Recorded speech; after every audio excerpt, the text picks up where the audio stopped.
Hello? You hear me now? Okay. Good afternoon. Please join us. Anyone who's back there might very well like to move forward so that we don't we get a little bit more intimate. I hope you had a little break at lunch. We're entering into the second half of this day, and it's the first session will be about architecture. That is, about a city. And we've talked a lot about environmental questions. We talked about identity and negative identity in the communities we come from. We've talked about local creatives and their capacity to work in a community. But in reality, a town, whether it's Skegness or Grimsby or Helsingør or Brindisi, a town is made up of buildings and space and roads and ways of moving between these places. It's a map. And the architecture is a kind of map. It's also historical. And I remember, just before we start, an experience that we had during our travel with Corners, the second project that we did later, in Taranto, in the town of Taranto in southern Italy. Taranto was a city that probably was one of the most beautiful places in the world, with both an inner sea and an outer sea, and a clam business or clam production that was really unique, blue mussels. And about 40 years ago, maybe a little longer, they built a steel factory and turned all of the farmers and their families into industrial workers. And of course, the money was much better and it seemed to be so secure. Well, as we all know, the steel industry moved. This place has just become a problem. From 90,000 workers to now 2,000 or 4,000 workers. It's still the central economic base of the town. But nobody can go back to being farmers because the environment is so destroyed by the pollution from the steel factory. And this is an unsolvable problem, where when we met people there, they told us, well, they've given us a very good choice. We can either die of cancer, or our children can die of cancer, or we can die of starvation, meaning we don't have jobs, and we have to move. So what I really wanted to say about Taranto was Taranto was built as a protection, as all small cities in the south, with walls around it, on a little island that was kind of halfway in between the sea and the mainland. And this town, for hundreds of years, it was not permitted to build any structures or anything outside of the walls of the city, because that would encourage invaders to come and make sieges and allow them to survive while they waited for the town inside to become so starving that they had to give up. So basically, the stones inside the building that they built the houses with, when they wanted to build a new house, they had to take down something and build it with the same stones again. And we were given a visit there, and they took us to a place and they showed us, we could see 3,000 years of architectural history by watching. You could see the ground floor, the bottom, and then that was just left and the stones were taken away, and it was built the second level and the second level. And this idea that a city or town is made up of a whole series of transformations that go on. So nowadays, or for too long, especially during, let's say, 60s, 70s, in this optimism of economic development, the idea was to come in and kind of tear down everything and then build these new buildings, which didn't have the same length of life because they were built quickly and they were built inexpensively, and they were not intended to be for 500 years. And the feeling was that suddenly history was moving too quickly, that we were not able to build on what we had and change it slowly, piece by piece, generation by generation, but that suddenly things were wiped away and completely new, foreign additions. Now, I don't have any problem with eclecticism, I think it's lovely sometimes to see an old house and a brand new house right next to each other. But we have to deal with what was the original intention of the. Oh, Jacek, there you are. I didn't know he was there. I was trying to waste time while you found him. Okay. So I'll let Jacek explain it. Jacek Dominiczuk is an architect, an architect philosopher, a teacher, an artist in his own right, who followed us for a great part of the SEAS project from already in the beginning of 2003-4 and throughout all the way through Skegness. And in most of the places we came to, his job was to work with local architecture students or city planners and to what he called fast urban research. Now, it wasn't fast only because we didn't have a lot of time. It was fast also because a quick view opened up new ways of seeing. So I'm going to let him describe it. And but first, Jacek, could you just present yourself before we turn on your presentation? Jacek Dominiczuk, a great pleasure. Thank you. Can we hear? Yes. He's muted. You're muted. He's not. He's not muted. We can't hear you. Hang on. Is it you? Probably. Sorry. Is it? Where is the camera? I can't see where he sees me. No, he's on the computer. Okay. Try again. No, he's not on mute at all. He's on mute? No, he's not. Oh, it worked perfectly this morning. Okay.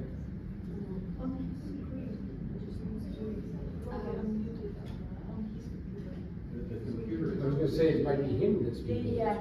Can you try it on your computer, Jacek? Jacek, can you unmute? On your keyboard. Yes. This afternoon is going to be a bit slow, I think. No, He's going to write. Are his headphones interrupting? Is it your headphones, maybe? They were fine this morning. No, I still can't hear you. It worked literally perfect this morning. Is the screen presenting from this laptop here? 'Cause Yeah. The sound is down in the corner. Oh. So your laptop might be muted itself. No, I'll put that up again. That's on now. Try it again. Jacek, Ask him if he can take off his can you take your headphones. earphones out and try it without your earphones? Pull out the earphones.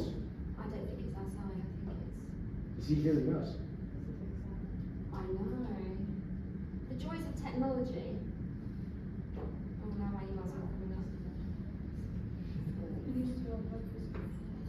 Maybe. It worked perfect this morning, didn't it? You did.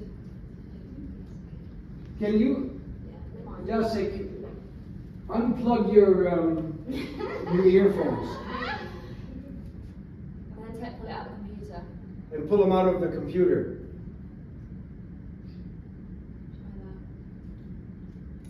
No, it's not working. Okay. I don't think it's outside.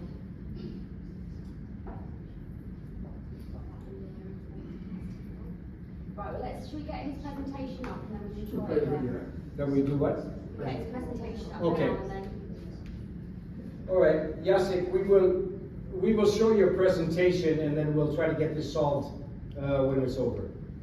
Okay? Jacek has prepared a 30-minute presentation of his work with fast urban research, specifically focusing on Skegness here, and then we're going to be asking Damien to have a response to that, but also tell us something about their work. So that's the next part. Go ahead, turn on the presentation. Thank you.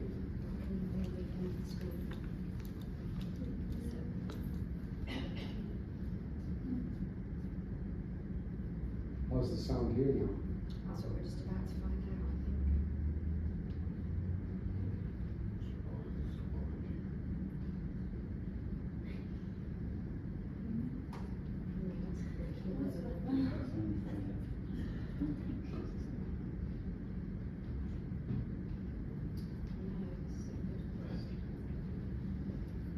Something's come unplugged. Yeah, something else. Didn't even help to have the presentation on this video.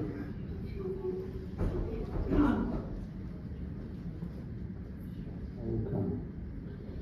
So Here we are. here I am. Good morning or good afternoon, Stegnes. Strange to be with you in such a different form, but let's hope that technology will allow us to truly communicate. Thank you very much, Chris George, and Adam Jeans, and Hannah Tomlinson for inviting me.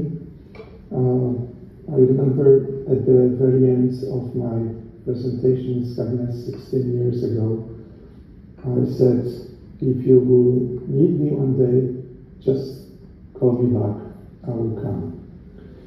So here I am, however, as I said, in a slightly different form. Today I will be speaking in 5 points.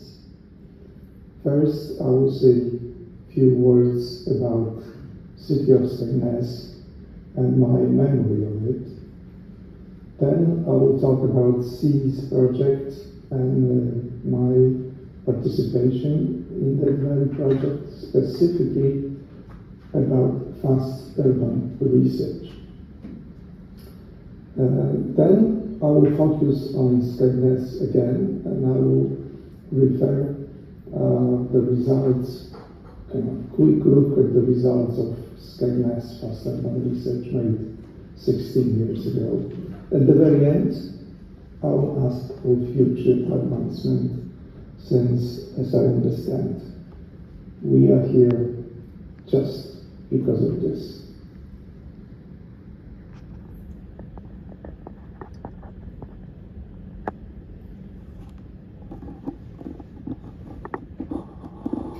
Stegnes. I remember this city as a place of tremendous slowness potential. The place to come, to relax, to enjoy the world, and enjoy all the post-human aura of the seashore. However, I remember this place also as a place of care, where surprisingly many people in this hard, but as we can see, good time, they moved to Stegnes. I remember all those, as I call them, dinosaurs, which were designed for young people, for young families with kids. And this 16 years ago, those machines were almost empty, however, were still working regularly on time. I remember this strange moment of looking for the pier, and then I realized that this pier somehow evolved in a slightly different type of institution. Instead of poetry, the seashore poetry, this place became the place of more games, more fun, a lot of change. Especially today, after 16 years, seeing those images I took in this casino, I'm not sure about this concept of fun, which somehow rises in the world.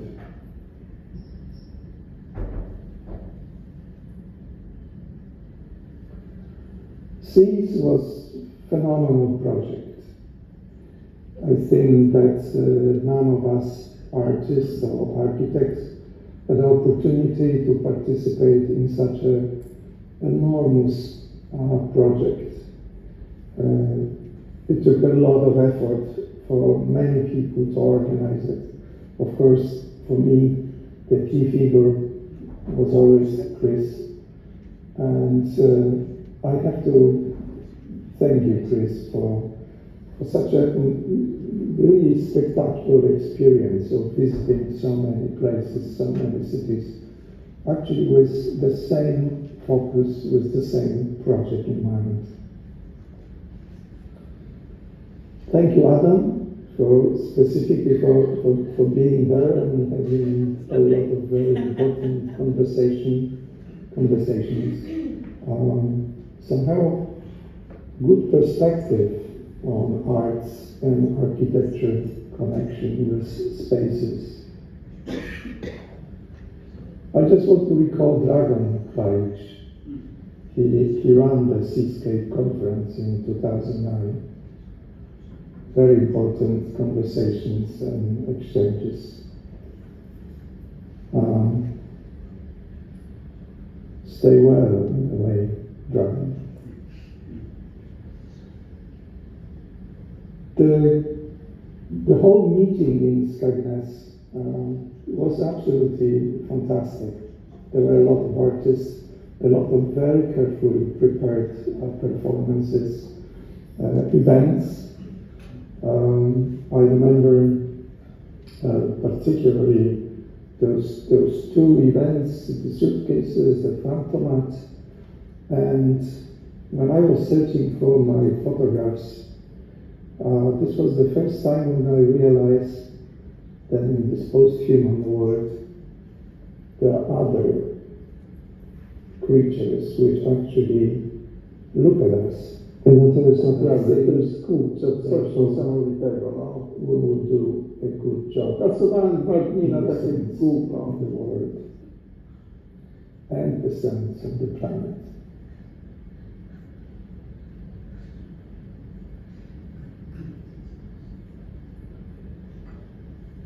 My participation in this project was mostly with the research project called Fast Urban Research. As you can see here, we made together with Monika Zawadzka, at that time we used to work together. We made research on Klaipėda, Gdańsk, Stockholm, Rijeka, Konstanta, Odessa, Varna, Istanbul, Gothenburg, Skegness. I want to show you two of them, Stockholm and Constanta, before I will show the results of our work on Skegness.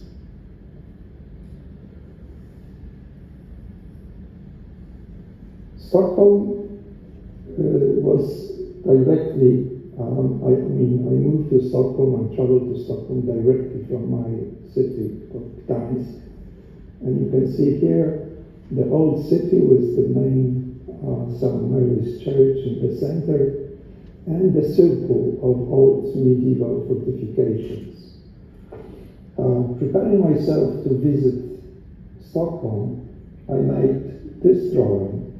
This is the same scale of the central island of Stockholm, with central buildings, governmental buildings in the very center.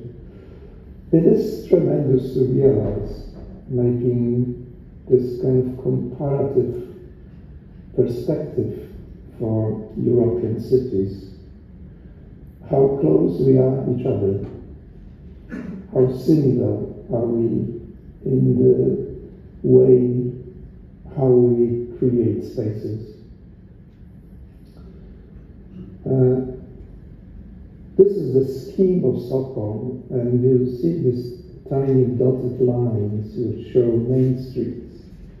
One of the key elements of fast urban research is to understand that our perception of a place, especially when it must be done fast, is through the reference to the main street.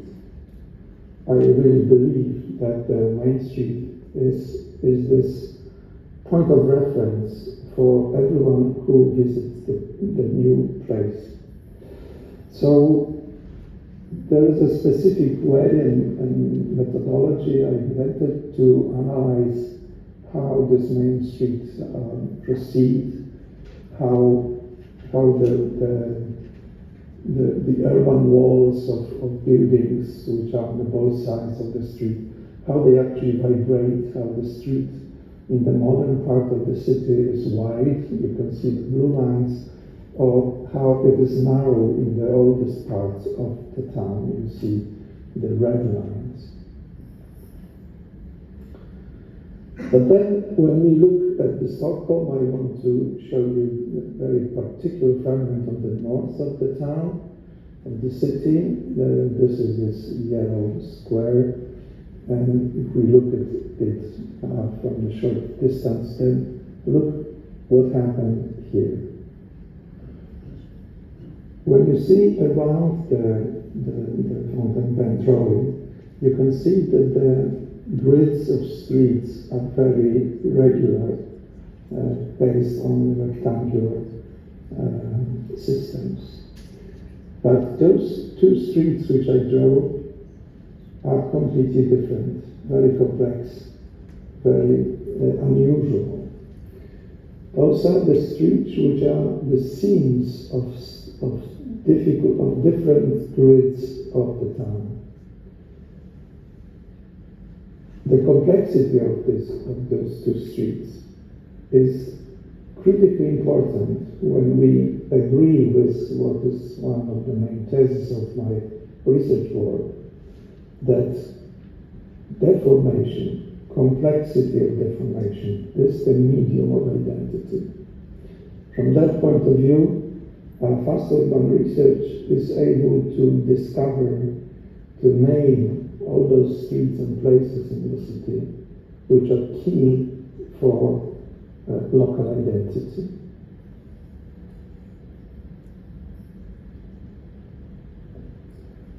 The second example from 2006 is the research made on Constanta.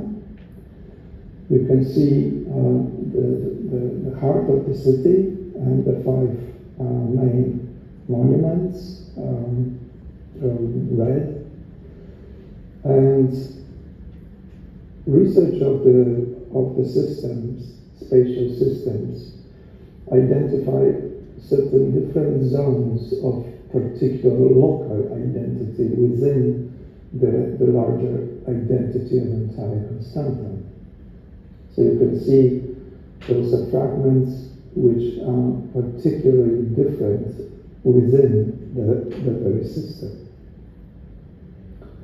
And then, what was amazingly important, you can see in the very center, the central red monument is surrounded by the main plaza of the town, and then geometrical studies of the position of that plaza regarding the other monuments is quite geometrically spectacular, because you can see the rings which expose the similar distances from the pair of monuments in the town.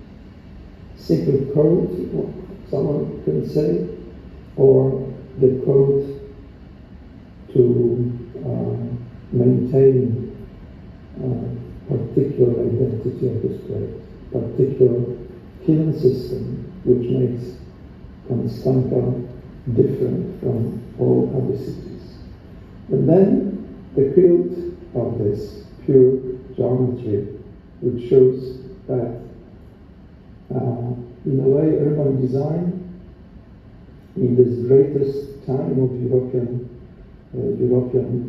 urban aesthetics, is actually quite contemporary and quite abstract.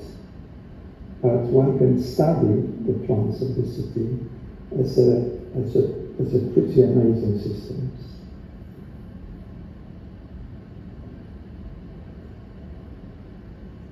Let's focus now on fast urban research we made specifically for Skegness. I do like and remember my visit in the train station in Skegness. It was almost abandoned at that time, and I remember walking on those empty platforms, looking in the highly deformed train tracks. It was extremely full of adventure. This kind of aura of missing what is there at the very end was so powerful. I think that that's very poetry of European train tracks, and I'm very happy to read that the train station is somehow restored. But I made a few new drawings to make it more contemporary and clear on the map, Google Map. So when we were studying the town, this idea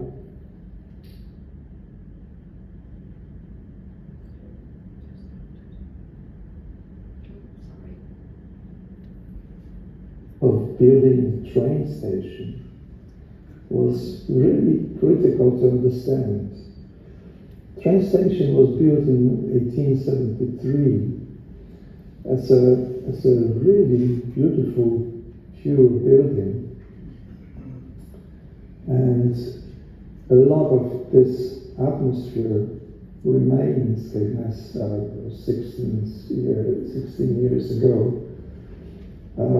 Even the main hall of the station somehow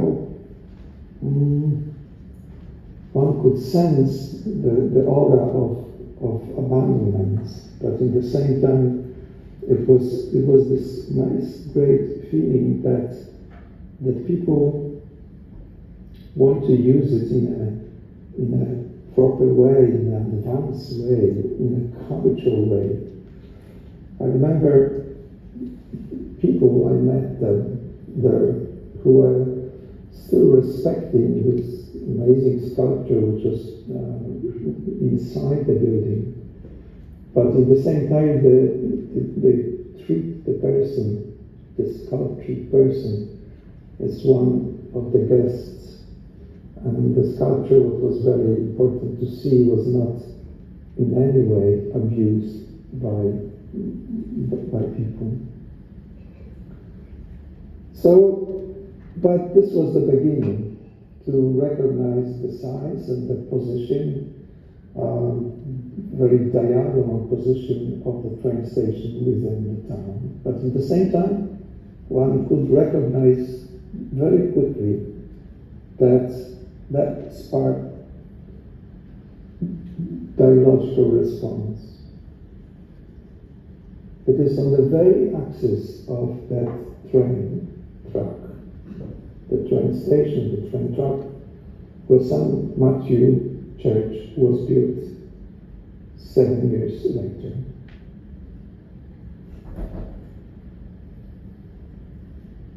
It was quite nicely to see that people were aware about this, how St. Matthew is actually the next step in creating the identity of the town. In this old newspaper text, there is a very nice sentence: the Church of St. Matthew was therefore erected in the center of the new town, at the intersection of two main avenues. This is the way how we used to think about relationship between architecture and urbanism.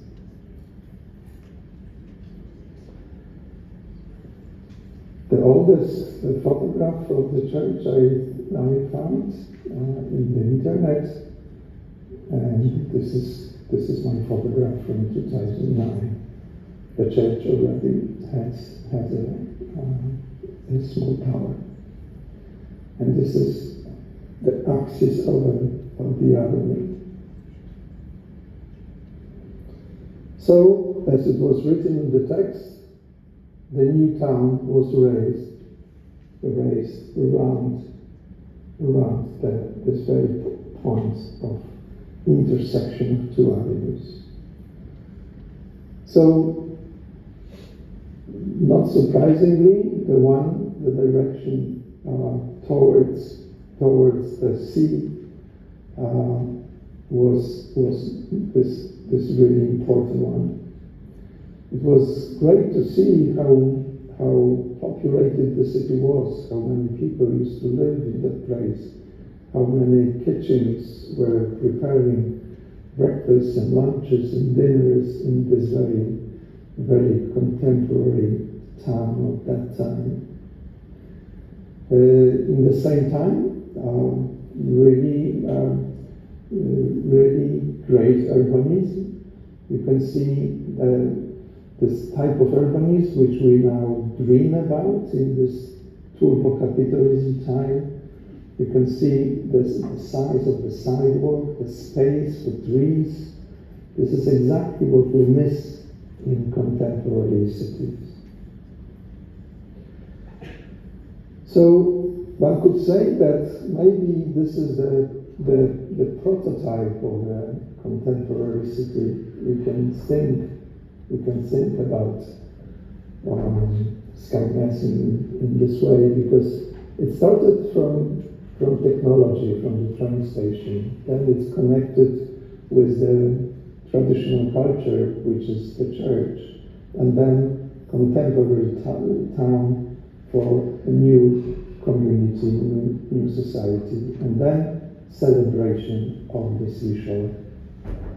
This amazing moment where the avenue was actually in a very poetical manner. Whenever I would see the pier, I remember pier in Sopot in Poland, which is so enormously extended into the water of the sea.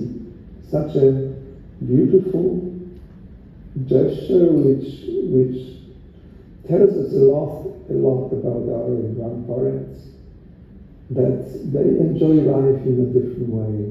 They celebrate the space, the climate, the atmosphere, the sound, the smell. This is what we all have in the seashore towns. Just we have to raise our heads above the screens of iPhones. Put the iPhones in the pockets, look around, breathe, and realize that we own really fantastic, phenomenal, potentially great spaces. The entrance to the pier was actually advancing from small wooden structure. It was built and raised as almost a monument. But then, exactly, the capitalism came, and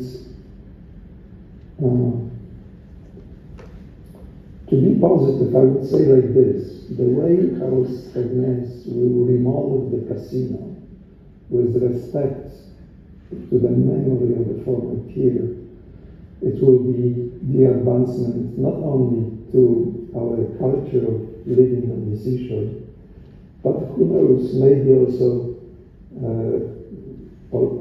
the advancement of what you can see on the left side of the building, of the way how we want to amaze people and how we want to celebrate free time.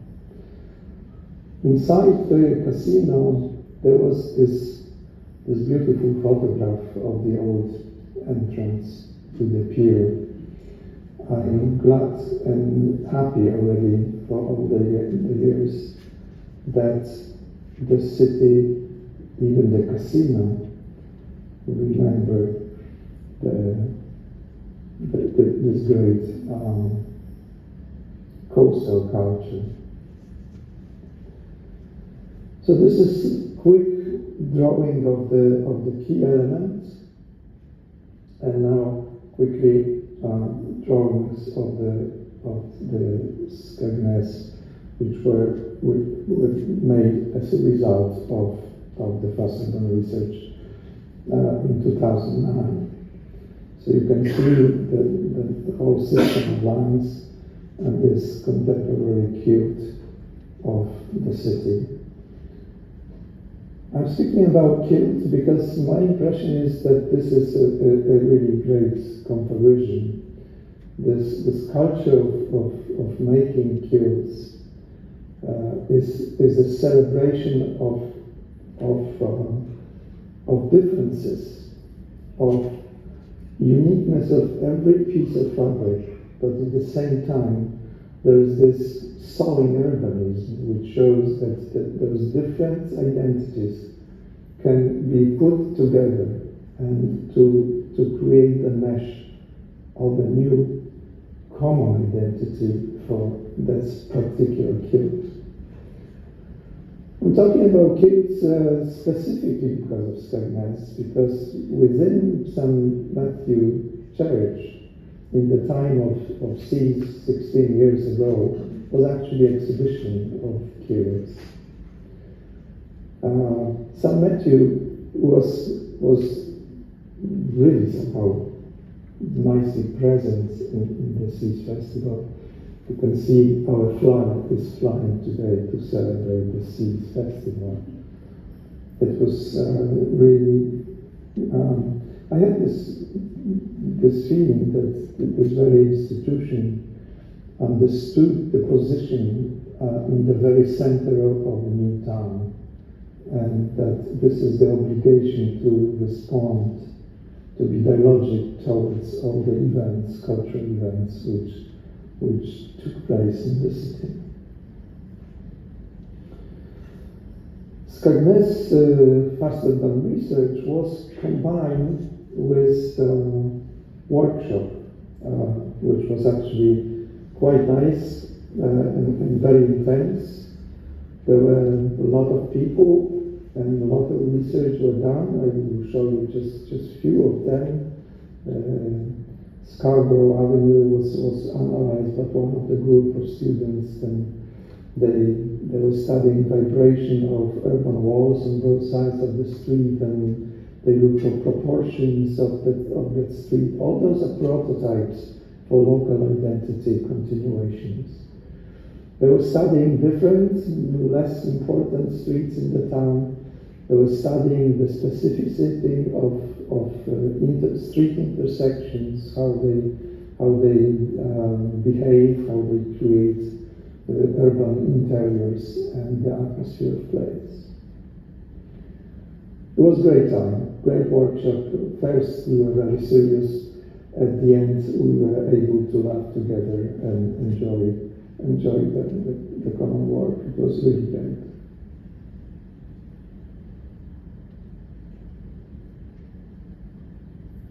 And here is the most important. How about future? How about thinking about the potential of this space? So, yes, thank you, Chris, thank you, Adam, Hannah, for putting all of us together to drink tea, to drink coffee, and to talk about the future. It is really necessary, I think, to talk about the future, because we have to find the way to bring people to positive thinking, because we are now living much more surrounded by fears than by the futuristic concepts.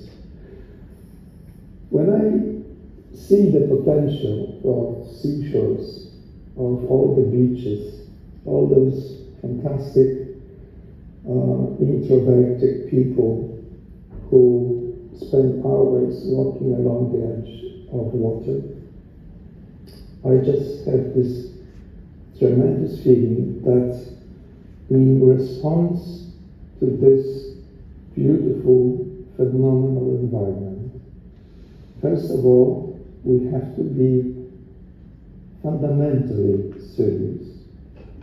It does not mean that we cannot experience joy and fun and all those things. But the stress here should be on this fundamentality of seriousness. This fundamental seriousness today very often begins with the response to the planet, to the idea of protecting their spaces. But then I think that we also have to remember that architecture should be also fundamentally, in that very way, fundamentally serious in this type of spaces. I do like this strange, this is a slide from Skegness from 2009. I really think that this type of sticker should be really popular between architects. No dumping of rubbish.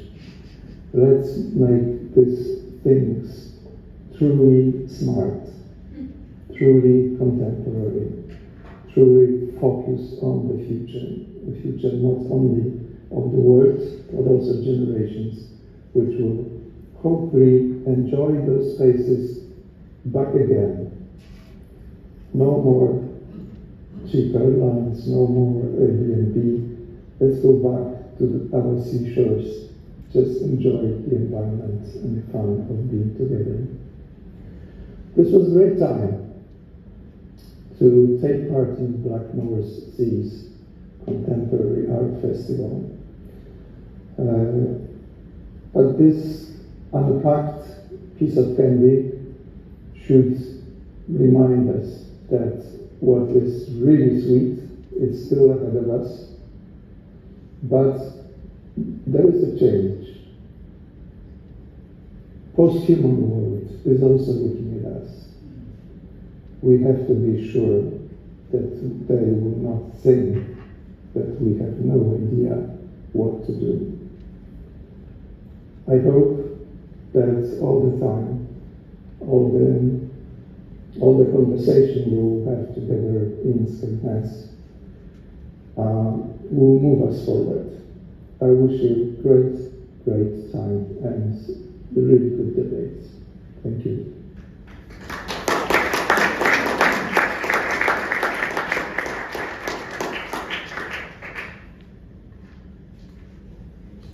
Do we have contact with Jacek? Well, that's what we're going to try and do, I think, Okay. really, and see if we've got him there. He currently can't hear us, that's the only other issue. You can't hear us, no. No. I can hear you now. Ah, we can't see you though, Jacek. There he is. There he Do is. you want to give me the sound? Okay, Hello, Jacek. Hello, can you hear me? Yeah. Yes, we hear you and we see you. You want to put it on full screen? You're on full screen. Should be one of those two in the corner there, I think. Oh, no, maybe it's not. No, I think it's the first one. Maximize meeting window, that's right. No, the last one. The last one. Try to open. There it is. There we go. Hello, Jacek. I know that you can't really see us because unless you want to turn He can see you. that direction. No, Yes, he he sees my back. Oh, there. Yeah, but if you turn, Yes, you I can see can- who he's talking to as well. Could I have one? I can see you from unusual direction. Could I have something? Yeah. Hello? Hello? There we are. Okay. Jacek, stay with us now and listen to the response that we're getting from Damien here, because I think it would be good if we got both of your perspectives on together with us here, and then we'll talk a little bit before. So let's see what Damien has to say. Damien is an architect from Old School Architects. I think he can present himself. We've asked Damien to respond, but of course he also has his own experiences and his own work here. So please, welcome. Thank you very much. Okay. So this will be an old kind of response, in as much as I prepared it a week ago and I hadn't seen his presentation. What I have enjoyed is, the last couple of hours and yesterday has made a complete mess of my notes because I scribbled notes from everyone else's. So if I go off on the tangent, it's your fault. Yeah. Can you give him just a little bit more sound? Julia? Thank you. We better? Yes? No? Can you ask it, Kami? I can hear you, but the sound is really cut into pieces. Cut into pieces. Ooh. There. That might be better, I can see my slides. Should we try my slides? My impression is that you have too many applications open in the computer. We're trying too hard.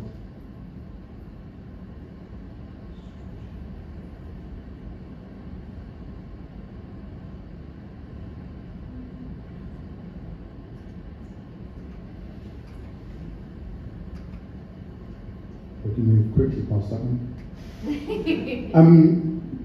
So the introduction and as it was put to me was that we're talking about the sense of place.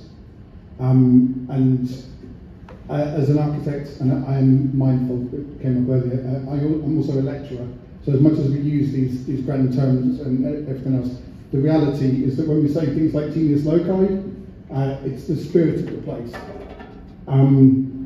And it's the unique character, atmosphere and history of a location, maybe all of it, but it should influence the design of a building or space to blend harmoniously with its surroundings. And that to me as an architect, and like Lars's experience, is first and foremost the architect responding. And also by creating a sense of place. There's context. The contextual understanding is what we've just had with the fast urban research, in whatever method it's done. Harmonious integration, promoting designs that seamlessly integrate local materials and technologies, but ultimately creating a sense of place, respecting and celebrating the unique qualities of a location. And I think Skegness is quite clearly one of those locations.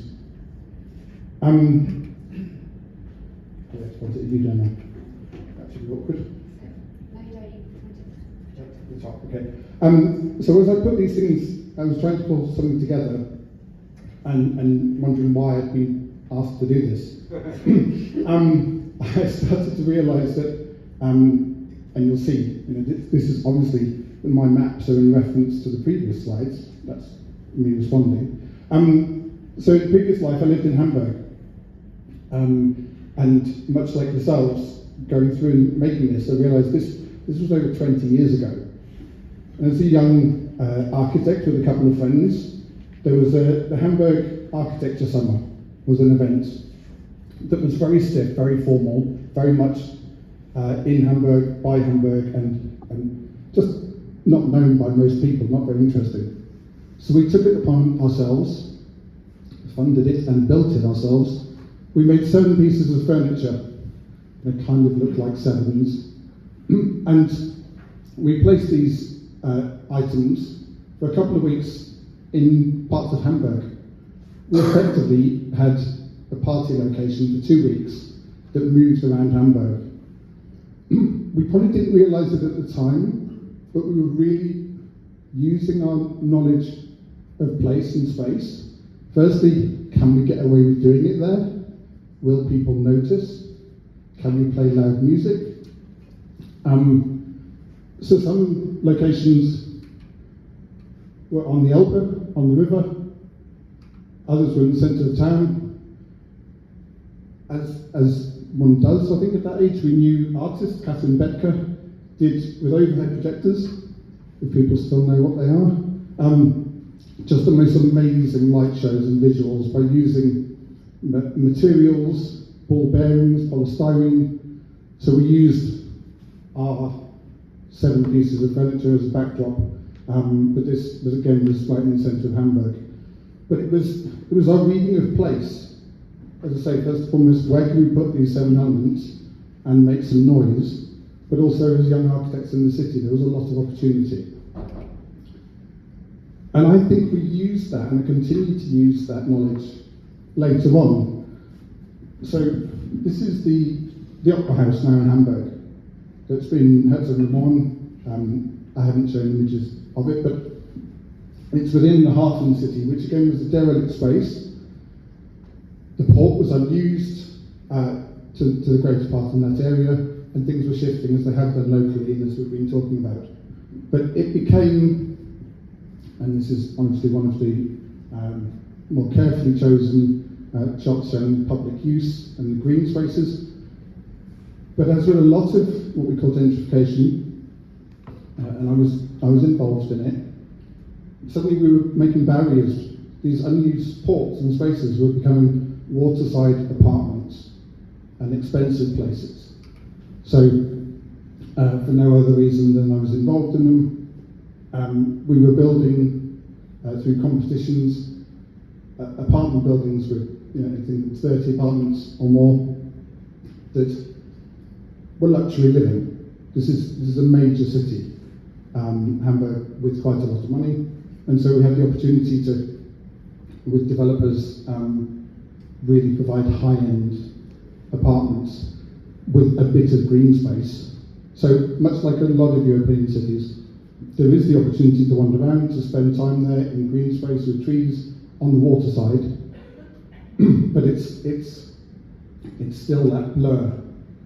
I now do, with our office in NAS, we're in adaptive reuse.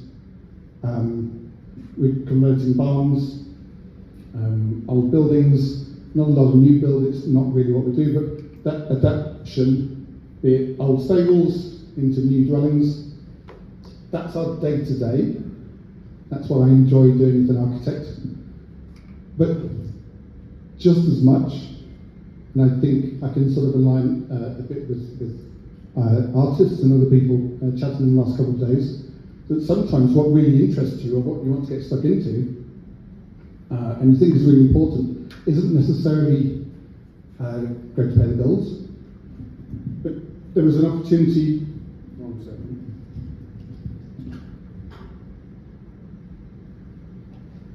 In lockdown, all that while ago, I had a conversation with some colleagues and as to how to best use our time. And we had a look at Laz town centre as a study. Now, admittedly not a coastal report, but I'll get onto this. I'm just trying to demonstrate place audits, the analysis of place, that whether it's fast urban research or in Louth done by us quietly on desktops, analysing hierarchy of streets and spaces, being seduced sort of sketches of, transport, heritage analysis, quality and age of the buildings, streetscape in public realm, and general areas of a space is still important. And then actions, connecting the community, communicate the story, create a beating heart, enliven the streetscape, enrich the offering. There was lots of spreadsheets. There were also a lot of graphics and cartoons, such as that people can enjoy or buy into. So this tagline, create a beating heart, was about rejuvenating the market and doing public realm activities and just re-looking at it. One of the beauties, I'm guessing, with the fast urban research is that when you go somewhere that you're not from or you're not connected with, your immediate reactions are okay, they're not loaded. So you just go, well, this could be nice, or this is nice, or I find the quality in one part or in another. So I was very much the local Louth architect, but working with people that were from London or other key cities. There was some graphic ideas for existing buildings. Again, part of this is difficult because they're head uses. And being that guy or that group that says, you see that building, that would be amazing if. And for I have to be a bit careful, but people that know the buildings say, well, no, that's a shop. And they've got a 10-year lease on that. And you can't tell them that. But in COVID, it gave us a bit of a license.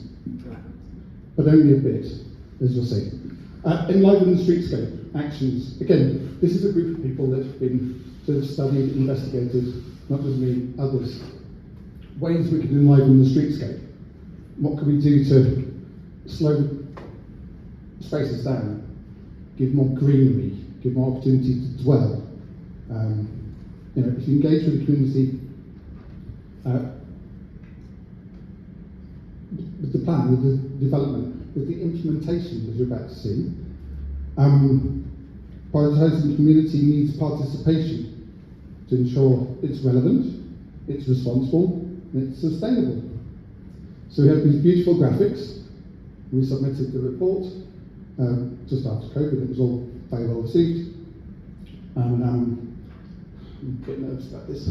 I didn't hear anything for a long while, and then all of a sudden, loud parklets appeared. So that was done as a sort of pro bono study based on European connections and what we'd seen and the possibilities. A bit of a row broke out with what actually got implemented and built, which I had no connection with. But it is really important how things are implemented, how the community are engaged with something and work with it so that they can fight for it, agree to pay for it, but also just enjoy it. So one of the pieces that we did here looked at revamping streetscape and heritage restoration, period details and features, strategies, just what would we like it to be in an amount of time. And I'm glad to say that, not exactly for this, but there are now places, so coming back to what's happening locally, in Mablethorpe, Heritage Lincolnshire are delivering town centre grants, and so they're able now, with these concept sketches, to update and develop these mixed retail high streets that were a bit mishmash and lots of things going on. There's now grants available, so for the owners of the stores, without going into the percentages, they put money down and the grants will improve, will be made to improve that shop front and the identity of the space, allowing people to buy into these things. It's almost like I saw the last slideshow with the maps. But again, this is coming back to Skegness. I can now walk over here. So whilst the station was just being discussed, the High Street comes along here, and this is one of the major departments. Let's skip one. Well, I'll come back to it.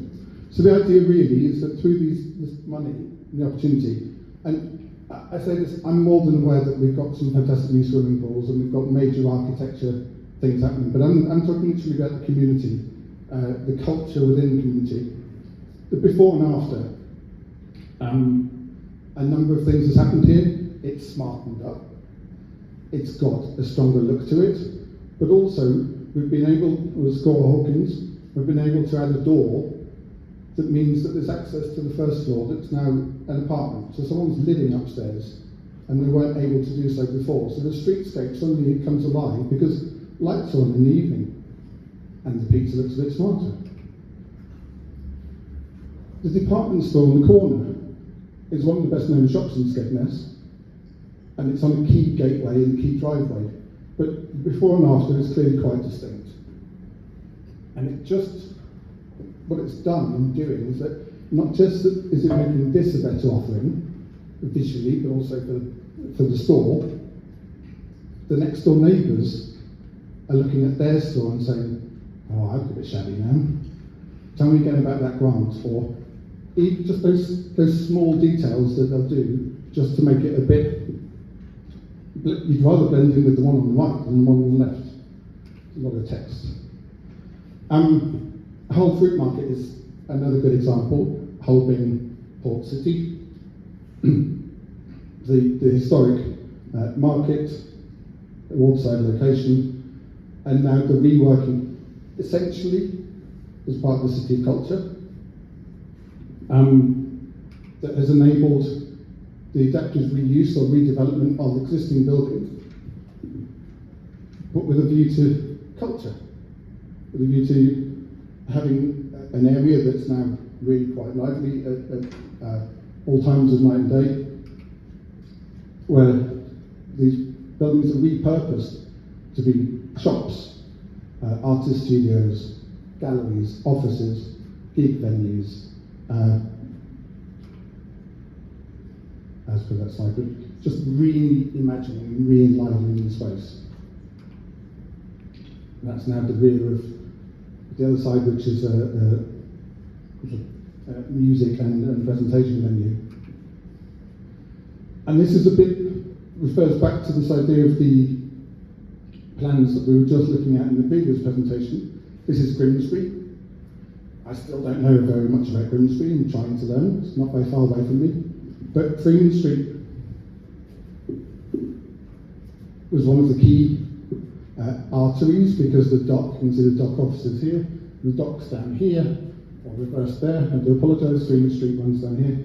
And the conversation is that Freeman Street used to be where, as we said earlier, people came off the boats with all their wages or with all their goods and had that bustle and activity. And now that that exchange isn't happening anymore, what can Freeman Street become? And also in its relation to the wider Grimsby region. Now, in part, Hudson Assets just on the YMCA building there, and that's, I'm going to have to go to the phone because they said it much more eloquently than I could. For those that don't know, the YMCA's role is to empower individuals and communities to build a just, sustainable, equitable and inclusive world where every person can thrive in body, mind and spirit. So, what more could you ask for on Freeman Street is redevelopment of the zone. And one last thing, again, through context, this is by influence together with the National Trust in terms of equitable, accessible spaces for everybody. Sandilands Golf Course is going to become a wildlife reserve. It's about 62 acres, and it will allow people to firstly engage. There's a huge, we've talked about volunteers in the Royal Lake Bay. There's a lot of volunteers involved in the planting and the establishment. But it just means that it's a space that anybody can go to and get involved with. And it's not a big building, it's a National Trust space, accessible to all, that will allow diversity of wildlife, bird life and everything else, but also a space for the community. If there's any chance of that working or not. Seems to be.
That's me, thank you very much.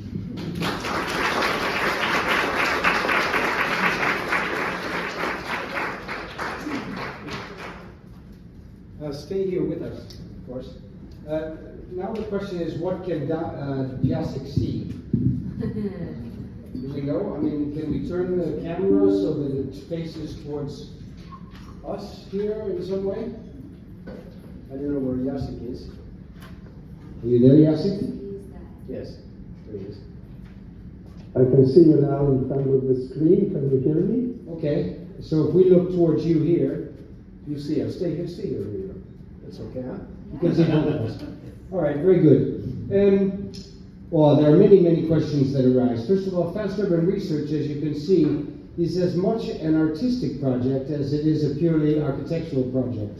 It's trying to see through the eyes of the architect a city, and I have to remind Jacek of a time when we were walking through Stockholm at one point, and it changed my whole way of seeing the city. We were walking down the streets, and I said, we were talking about the walls and thinking about how we're in public space and they're in private space, and he said, yes, but do the black and white negative thing on this, and you realize that actually you walking down the street are in an inner room, and the people inside there looking out the windows are from the outside looking in on us in our public space. And suddenly the whole idea of who's inside and who's outside changed for me completely. And walking through the streets of Napoli, for example, in Italy, it's just amazing when I use that way of seeing that Jacek gave me. First question. What is the largest? I'll ask Damien first, and then Jacek, if you can respond as well. What is the greatest challenge when you look at these coastal communities? A place like Skegness, for example, it's got an architecture which is built for a specific purpose, and then was developed for that purpose. It wasn't for the coal miners who were working in the mines. It was built as a resort, or developed very quickly as a workers' resort area. What is the biggest challenge in terms of transforming that? Well, how much do we have to take care of heritage, which is somehow temporary? Actually, it's not. We're not talking about castles like Kronberg or these houses, these churches in Napoli. We're talking about buildings that were built with a relatively temporary thing. What's the challenge? How much can we change and without destroying it? And what do we lose and what do we gain? It's a big question. Unfortunately, so one answer is that to appease the locality, you end up keeping a facade, and then the facade and the relationship to the streetscape is retained, but then everything behind has to be upgraded and made better. So those original hotels wouldn't necessarily have had en-suites to meet current demand and current expectations. So any time you go into somewhere, the building stock might be fine, but our ideas of quality and aspiration have raised significantly. And that's why you get the modern hotels that are more like modules on the street now. But I think part of the funding and what's going on is I should say, it's quite subtle, because it's those little details. I think the larger planning, you're right, it's not going to be UNESCO. And it's just about addressing the right spaces. The one thing, we know Grimsby quite well because we're dealing with commercial entities behind all of, Grimsby is not just the frontage. There's some amazing houses over by the golf course. There's a golf course. There's a number of different things going on. So it's not just about this front row. I think it is more short term. An adaptation, and that the pier, for example, clearly if the pier was still here, we'd be battling to save it as an entity. But I think it's what we latch onto. Grimsby has the opportunity. We talked briefly about Grimsby earlier, but it's actually a hub now for, depending on the political situation, they're doing very well with the offshore wind farms and being a new engineering hub for that. So that it wasn't touched on earlier, but that development has happened with the new technologies. Suddenly they've got a way of getting the kit and the people out to the middle of the city. So it's not the fish, it's offshore wind farms. Now politically, the same people in Grimsby are saying, we don't want offshore wind farms, when it could be a big job creation. Economic development. Yes, but then that's where that battle is. But it's always tricky. I'm personally not a fan of keeping things to have the same frontage, but it's really difficult. People don't think in hundreds of years anymore with hotels. It's like 20, 30, 40, and that's the difficulty.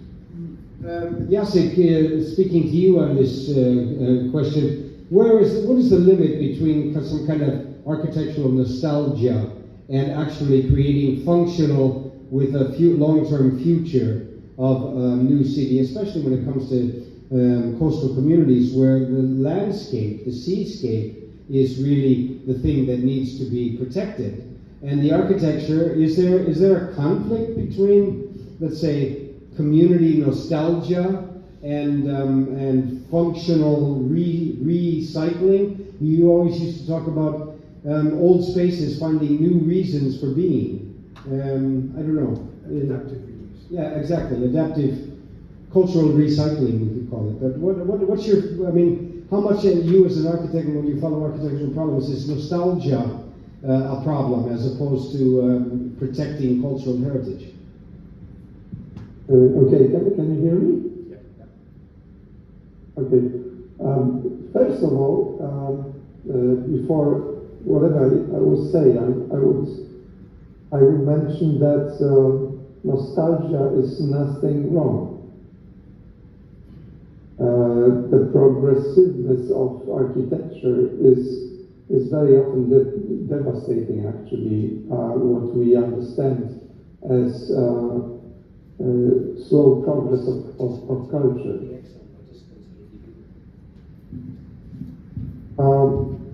Then you were asking, Chris, about the functional future of the land. I would say, yes, we are already for 100 years in the mindset which puts functionality for the first place. And what I think we realize that because of this, a lot of places in Europe, in the zone of our culture, is losing the atmosphere and the mood, the pleasure of living in. From this point of view, I really believe that what is important is how to go beyond functionalism. How to move forward after 100 years of exercising functionalism, how to move forward. From that point of view, I really believe, and I just wrote it in a fragment of my manifesto recently published, that what is really important, the most important, is that architecture should help people who live in a particular mood and particular atmosphere. To find places of particular atmosphere or even broader climate, and then to be able to recall it, to somehow adjust to it with particular mood. We live to be happy, and we live to have pleasure from architecture. My impression is that when I think about coastal cities, and I'm saying this from my experience of what is going on coastal cities in Poland now, that it is devastating when all both developers and architects believe that the best thing of coastal city is to build hotels with rooms which are view to the city. And this is such a naive and such a wrong concept. We have to push back the cities and architecture back from the natural environment of a beach, of a seashore. Just let people to go to the city just as usual as they go, as people who want to rethink their life, rethink the moment when they are in.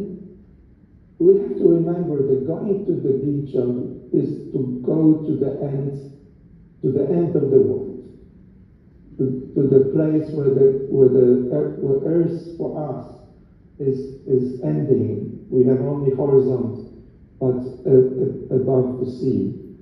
From that point of view, this is the last moment for us to in a way, in a contemporary way, to meditate, not to be a part of civilization, but just to be on the edge of civilization when the land touches the sea.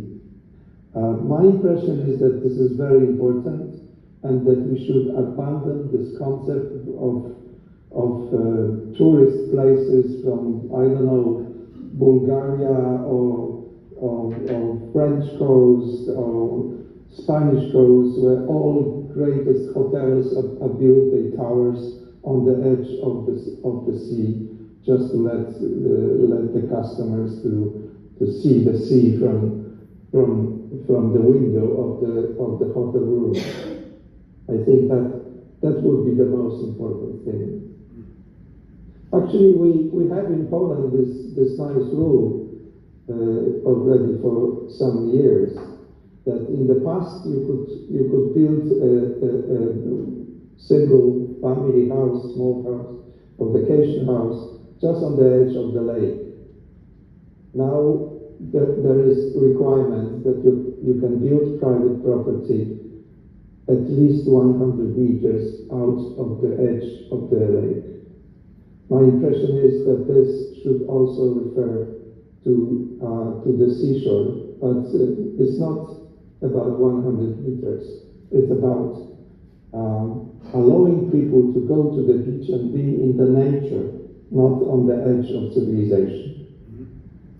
Interesting. Damien, a question to you, because with your experience as an architect, as a visionary architect in coastal communities, is there an alternative to maintaining the facade but giving it a modern function behind it, and therefore somehow maintaining a history which actually is no longer directly relevant, or tearing it all down and building, Maravella or I don't know what buildings for, as Yasser called it, functionalism? Is there a third alternative? Is there any other way to go in terms of maintaining, but at the same time, is there another architecture that we haven't yet created? I mean, that we can imagine.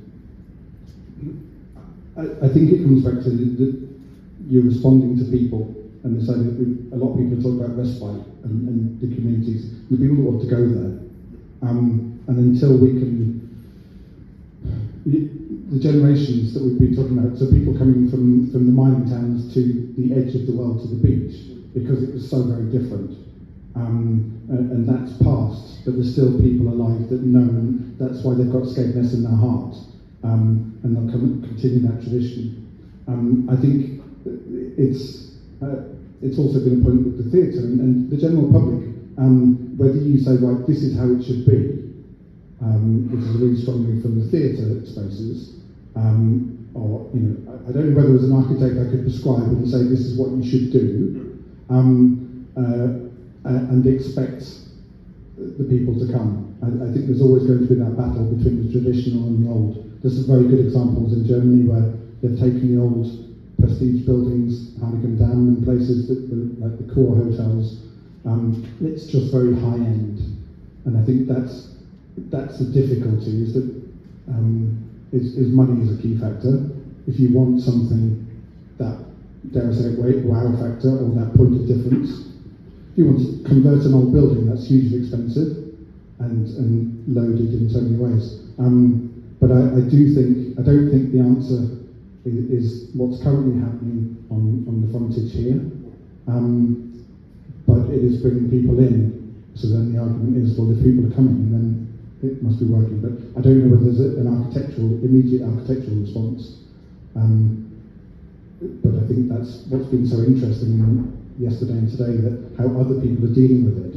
Do you just put mass market hotels on here because you know that people know they can go online, they can book that hotel and get a room that would be the same as it would be in Birmingham city centre? That's not aspirational, but it works. If we retreat or do something far more interesting, does that automatically mean that it's expensive? And you've got to meet the market, unfortunately. Following up on that, if I can, Damien, because there are two places that I've seen in Skegness. People from Skegness here will certainly recognize it. One is the new Travelodge Hotel, built primarily, which basically blocks the view to the sea from the street, but is obviously efficient. It's got a lot of rooms, probably at a relatively cheap cost.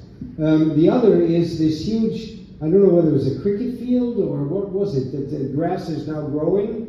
It's a very large piece of green area, which is not turned into a park where people just walk their dogs, I guess, at the moment. But obviously there must be a thought about what to do with that. And obviously one thought is to sell it and let them build a second Travelodge or something like it, or something else. Where do we go with these kinds of changes? I mean, what can, because of course we have the city political leadership, which wants to create an economic turnover. We've got businesses that want to build relatively cheaply and make more money, and they don't really care about this city meets sea movement.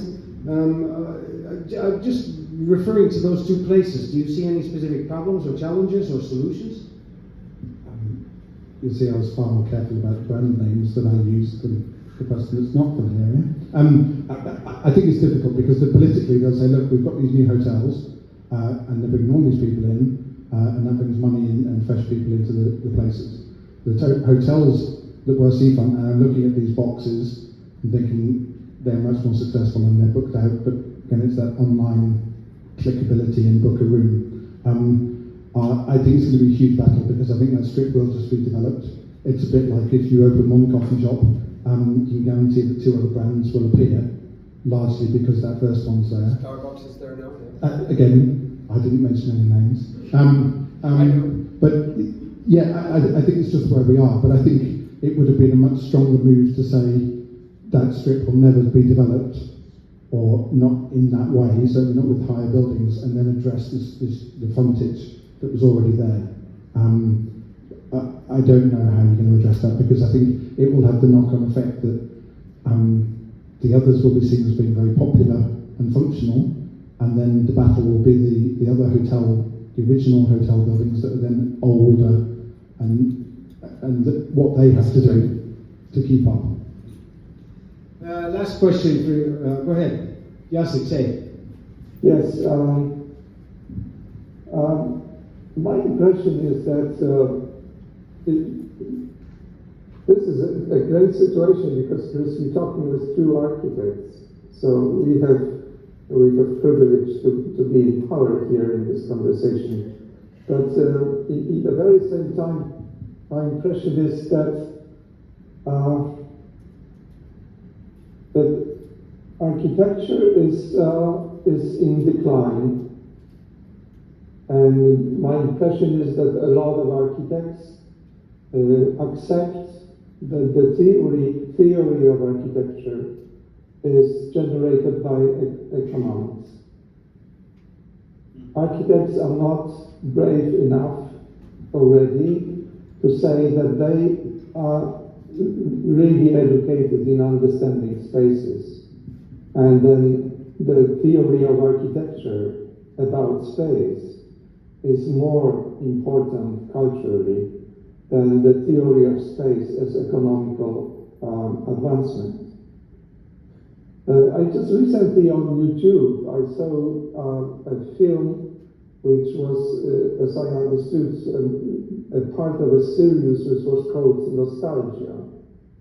And this was a conversation with an fantastic old woman who was visiting a palazzo in Venice, which was the place of her childhood.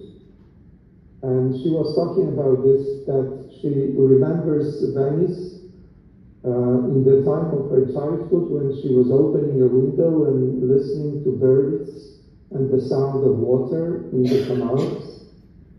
And that today he couldn't live in Venice because the sound outside the window is just the machines, the motors, the engines of all the boats and different type of machines. And then we should really ask the question, if we think that she is right, remembering the quiet Venice, is it just nostalgia and move backward? Or should we realize that our technological world, which pollutes an entire environment with this economically rational development, that this is progress? Because my impression is that for Venice, the progress would be to abolish mechanical engines and just make a pressure on developers to invent boats which can move silently on the canals. I'm absolutely sure that in the sense of technology it is possible, but just nobody, even architects, are brave enough to say it is enough. It is enough to live in the technologically driven, economically driven environment when we are like rats who try to adjust our way of living to the pressure of technology. I really believe that it's time to say it's a real time of the world, difficult. Sometimes we have a feeling that we are moving towards the end of this world which we know already, both from ecological and political point of view. But I think that this is the moment when we should realize that the sense of living in a rational and peaceful world is to take the pleasure out of living.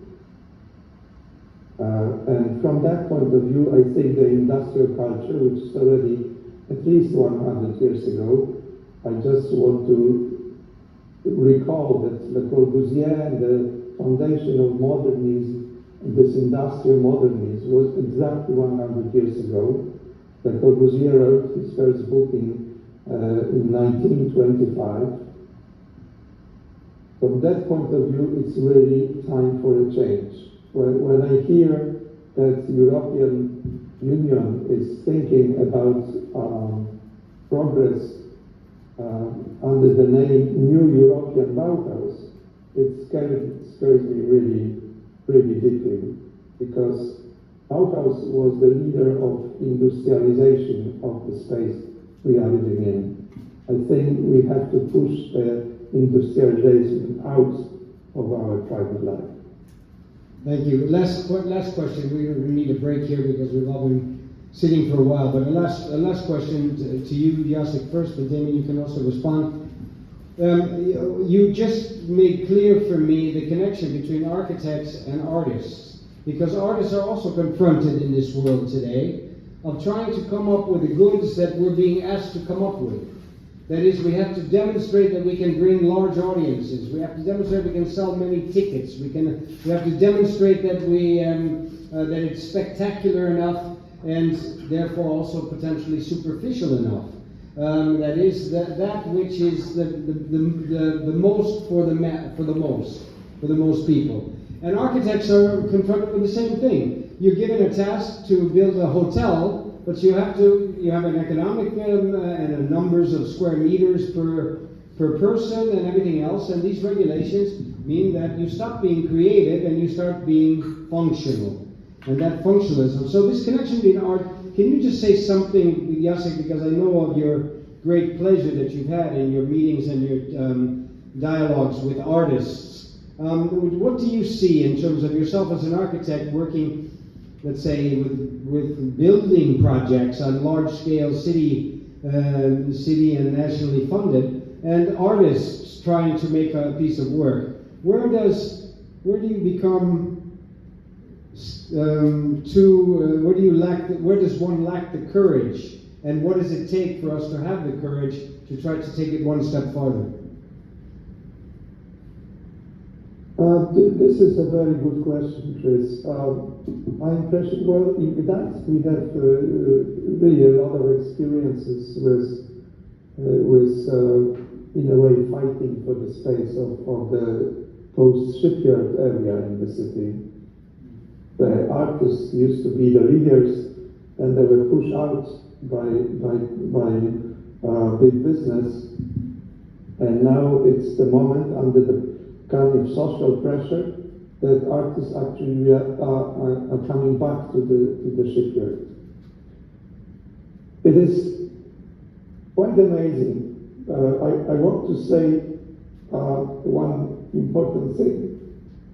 Many years ago, in the 90s, when I moved to the United States, where I lived for 7 years, I remember how surprised I was when buying a weekend issue of New York Times. I found the kind of weekend edition to the newspaper, which was called Art and Entertainment. My impression is that the worst thing which is going on in contemporary culture, that there is a pressure to understand that arts is entertainment. That this is not a serious cultural voice, but just entertainment. We were talking many times, Chris, about fundamental seriousness. I remember that you received this point as important in our dialogue. This is what I think that's the role of art today. Not just entertain people, but just to refer to the most fundamentally important issues of our life. From that point of view, because architecture, even I'm an architect, but I think that architecture lost its own theoretical conviction. They either comply with social theories, or they comply with economical theories, but they do not have their own theory of space. Hopefully, working together with artists, we can bring back the power of space as the critically important element of life. And I think that this is really the most important role of contemporary art today, to let people understand that their life can be fantastic if they realize that the environment they live in is actually architectural space. Thank you. Damien, just one question to you, because I see that you've been working recently more with private houses, with single unit dwellings, rather than these large scale projects. Is that because you want to maintain your integrity? Yes. Yes, it is. No, it's always a balance. I'd just like to add, because to the last point though, that my experience in working in Europe was that a chunk of the budget went to an artist for installation in any large building, and that sort of got watered down, and it's sort of like, oh, we need a mural on the wall to tick that box. Right, fountain. And sometimes it really worked, and sometimes it's like, we've got to do this because. What's happened, this shift to Instagram and the visual world we live in, is that even some of the finest hotels that have now instigated beautiful artworks and that are very much part of the building, and it comes back to some of the points that we made. Beautiful sculptures and place-specific sculptures, but it becomes an Instagram moment where people go and stand in front of, and it's that equivalent of going to the station and taking the photo and saying, I'm there. So you've got beauty, but again, it can be a monetary thing. But I think there was a move to get art and those things back into spaces. I think integrity in architecture is a whole different presentation.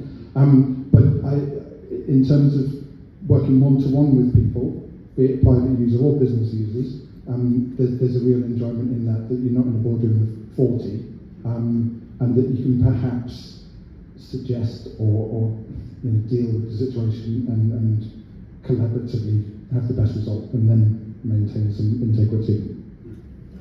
Thank you. Jacek, thank you very, very much for being with us. Thanks for your presentation before. I wish you could have been here with us, but you will come back to Skegness. Any last words? May I say one word more? Yes, of course. I just want to, being in Skegness, I just want to say one very important thing, which I remember from my personal visit in the time of SEAS project. If you see those old photographs of people walking on the pier, dressed very elegantly, just to go into public space to enjoy the common time on the pier, my impression is that this is not nostalgia which is inside my mind, but I think that there was a great concept of us treating the shore of the sea extremely poetical space. And this was the time when architecture was really making the developments with this tremendous sense of the power of the place, how unusual it is. And I remember those colorful cabins which were built on the edge of the beach where Beach you cabins, could- yes. Exactly. This was such a cultural achievement, even it was very simple and full culture.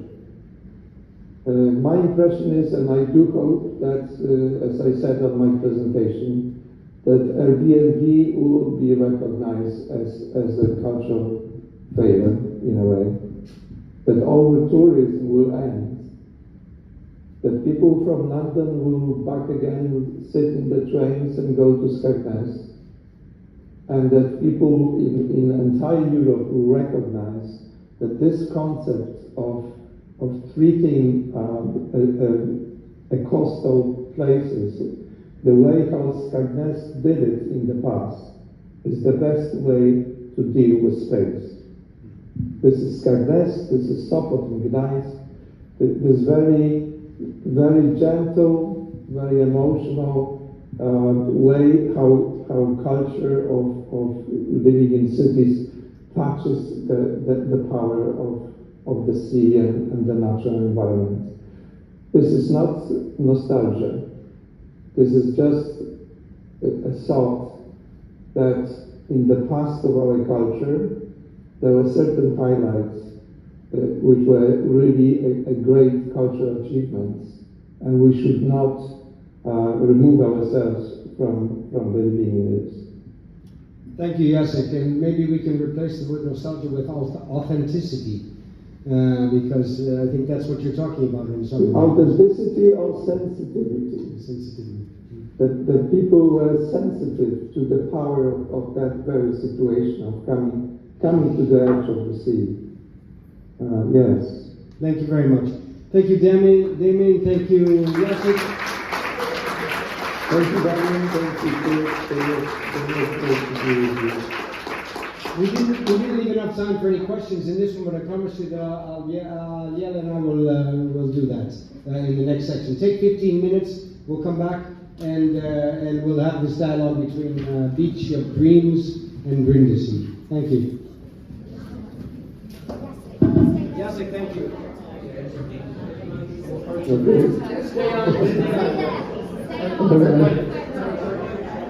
It's good, yeah. Yes,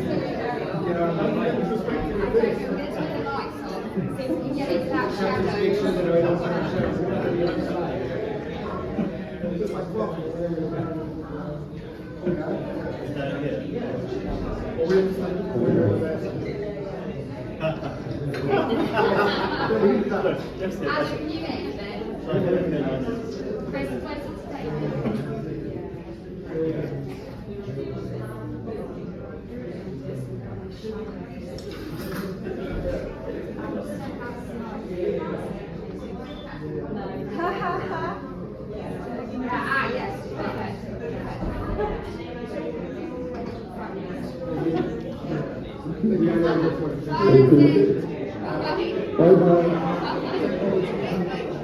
Have a nice conference. Bye, Jacek. Alan, it was great to see you, I have to say. I'm looking at the laptop, but it's so weird. I still remember this one. Do you remember this one photograph, Adam? Sorry? Do you remember this photograph where we both look at the hole in the wall? No. But that was such a strange thing. It was so strange to see. Okay. Jacek, thank you very much. We'll be in touch in the next days, just to let you know how things are going. Okay, thank you. Have a good meeting and conference. Bye-bye.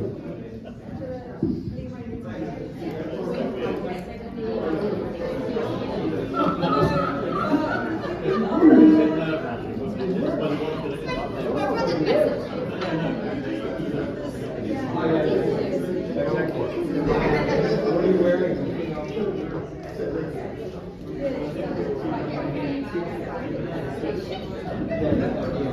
Yeah,